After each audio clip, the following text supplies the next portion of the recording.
Hey, what's up, y'all? Y'all know my slogan. I don't know it all,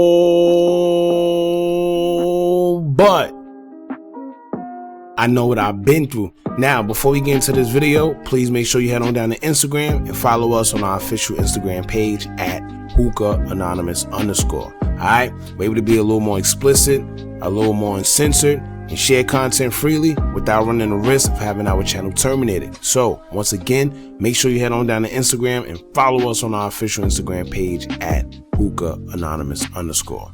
Alright, now let's get into what you guys came here to see. Now, it's getting pretty crazy, y'all.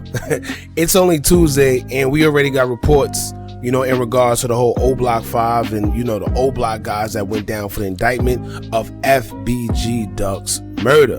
Now, of course, we knew that somebody was telling at some point in time. We did know that somebody was talking, but now it's in black and white, and they are alleging a lot of things that are confirming what we've been saying. But now it's getting kind of crazy because it's actually in the police report. All right, now shout out to Chicago Scene 88 because that's where we got this from, and it's pretty interesting, to say the least. We're gonna get into it. For the parts that's blacked out, that's pretty much the person who's talking, the person that's telling on what's going on, and we're gonna get into two parts today. All right, now the first part is pretty much saying that King Von allegedly put 50,000 on FBG Duck's head, and then when that wasn't fulfilled, he went on and upped it and making it 100,000. All right, now in the second part of the report, when somebody's talking, they're pretty much saying that Muwop got a couple bodies under his belt to pretty much further the whole Oblock as like a gang or whatever the case may be. And like I said, it's pretty interesting, man. So we're going to get into it so we don't miss nothing. I don't want no details being left out. First, we're going to start off with the whole part about King Von allegedly putting $50,000 to $100,000 on FBG Duck's head. Now, the report says, quote, on 18th of August 2020, detectives McKenna and Highland relocated to Area 2 and met with the FBI special agents Praska and Malika. Detectives McKenna and Highland then interviewed so-and-so. The following is a summarized account of the interview with so-and-so. Now, it's a big part cut off, so I guess nobody can see that. And then it skipped to a part where it says, Related Weekly was creating rap music that dismissed, aka disrespected, deceased Black Disciple gang members. So-and-so related Weekly was a gangster disciple gang member.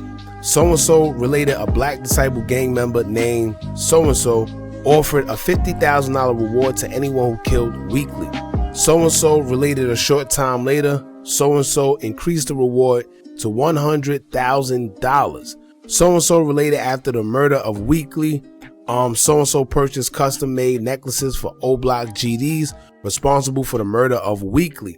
So-and-so related Robertson did not want a necklace since he was a Dipset GD. Now, here's the thing, man. They blacked it out so you can't really sue who was saying what, whatever the case may be. But this is pretty interesting because at the end of the day, somebody is saying something. How we know that it went from 50,000 to 100,000? It's already been street rumors that it was 50,000 on FBG Duck's head. But now reports are saying that it actually upped to $100,000, and that was based on King Von's doing, allegedly. Now, another part that is kind of interesting is that we know that FBG Duck was killed on August 4th of 2020. So when it comes to the chains and them speaking on the chains and how they was bought after the murder to pretty much reward the people that did it, when you go on YouTube and you go to Icebox page, it shows that King Von actually went to Icebox on August 14th, 2020 to pretty much buy chains, 10 new pendants for Oblock members.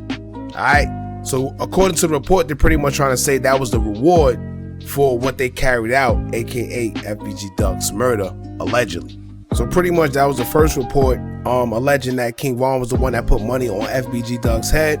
I'm assuming that they pretty much trying to pin this on King Von to say that he's the reason why, there was a hit put out on FBG Duck. I guess put everything on him. Alright, and this goes back to what's been going on lately, man. Everybody putting deaths and things on people that's not here anymore. It's a smart move to people that's in the street. I get it. However, you have family members that's still out here. You have friends that's still out here that still got to deal with hearing this, whether it's the truth or not. They got to know that they loved one or their friend, brother, cousin, son, whatever, They got to hear that they are involved in this, and you know, these events are being pinned on them. You know, so like I said, in the street, it's like a no-brainer to do, but it's unfortunate, man. Now, in the second part of the report, you have the same witness pretty much explaining what he or she knows, and it's kind of different this time around because they're actually describing the members and who's who and who did what and whatever the case may be. It's pretty much looking like the YSL trial all over again, just in a Chicago version. All right, now it says here, so-and-so was then shown a Camtasia video compiled by the Area 3 Technical Center of Weekly's homicide. So-and-so was also shown photographs provided by FBI Special Agent Doyle of individuals from the Oblock Black Gangster Disciple faction from Parkway Gardens. So-and-so identified so-and-so as so-and-so, and blank related B and blank were once friends but recently had a falling out. Now that's actually something y'all need to pay attention to. Now think about it. Who's the two people we always say that people thought were cool before to the public eye, but behind the scenes they really didn't get along with each other? Who's the two people we always say? Who's the two people that J Hood was talking about when he said a lot of people thought they was cool, but prior to him, you know, they wasn't? Put two and two together, man. Anyway, so the report says here, it says they were once friends but recently had a falling out. Blank identified blank as blank who supported Oblock with drugs and firearms purchases. Sheesh. Blank related blank would then receive the profits from these drug sales and reward Oblock members with jewelry and vacations. Uh-oh. Y'all hear what he's, listen, blank, right, related blank would then receive the profits from these drug sales and reward Oblock members with jewelry and vacations. That could be only but two people, but I'm gonna keep that to myself. Blank identified Charles Liggins as C Murder / Little Charles. Blank related Liggins was an original Oblock member whose brother Sherrod Liggins was killed by St. Lawrence Gangster Disciples faction. Sheesh, they just talking. Blank identified blank as a shooter who was close to blank, and blank identified Marcus Smart as Muwop and having conducted several murders on behalf of the Oblock Black Disciple. Now, blank identified to Carlos Orford as Carlos, who was an Oblock member with family ties to the Black Disciple leadership. Blank identified blank as blank who operated Oblock for blank.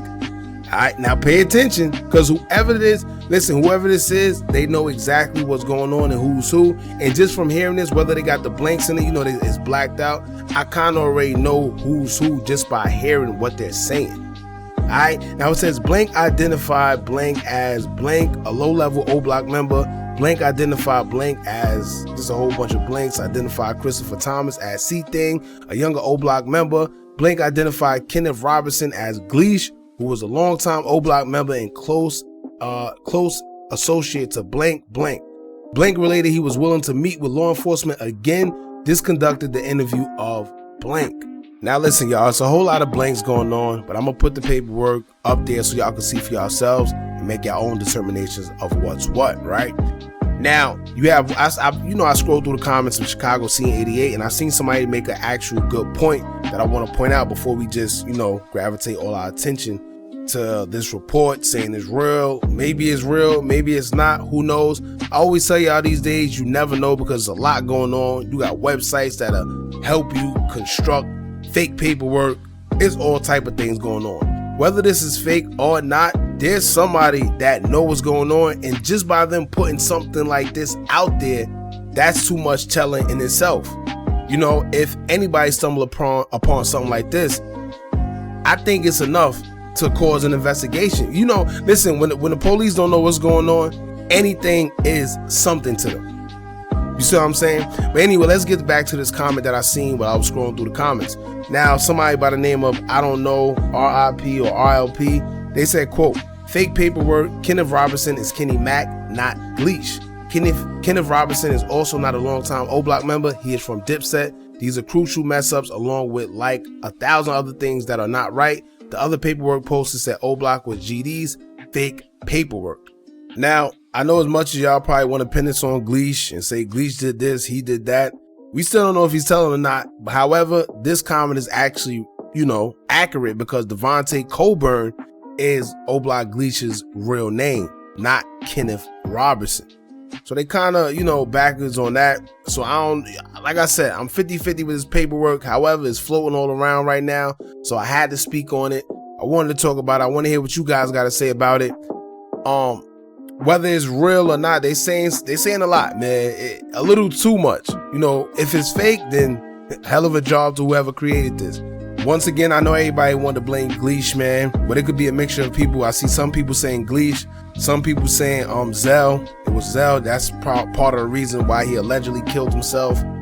However, the truth is, it could be anybody. We would never know unless trial come or somewhere in the legal documents specifically state who said what and who did what. But I'm sure we will learn what's going on in a short period of time once trial and everything gets started. So y'all hold on to that, man. As for now, y'all jump in the comments. Let me know how you feel. Don't forget to like, comment, share, subscribe. Hit that bell so you're notified every time we drop new content. And remember, as long as you keep on watching, I'm going to keep on dropping. And I'm out.